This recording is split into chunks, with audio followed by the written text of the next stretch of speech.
Cijela tekma je bila napeta, nervozna, ker obe ekipi sta rabili zmago in normalno, da je to prineslo nervozo igralce in da je v bistvu steklo v napadu, tako kot naši nasprotniki. Odločila je ena žoga, malo športne sreče na strani Šentjura, čeprav je zmaga povsem zaslužena.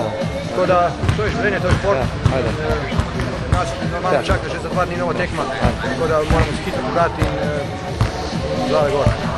Zanimivo odločitev ste sprejeli 10 sekund pred koncem, ko so Šentjurčani, oziroma 12 sekund pred koncem, ko so Šentjurčani krenili v napad. Hitro prekrškom ste skušali staviti pri izenačenem izidu.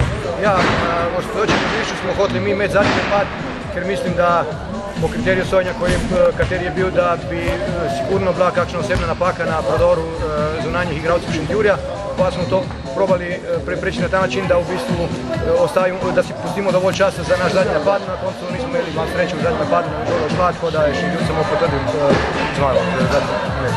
Po tistem težkem porazu proti Zagorju, danes sicer boljša igra, pa vendarle poraz, ki ni najbolj ugoden, verjetno za vas.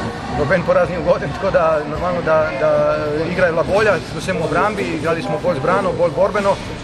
Se pravi, na koncu ena žoga je odločila v korist Šentjurja, upam, da se bo nam to vrnilo že na naslednjih tekmah. Za 2 dni, se pravi, imamo novo tekmo, tako da gremo naprej. Čaka vas v domači dvorani močna ekipa Zlatoruga, ki se je še dodatno krepila.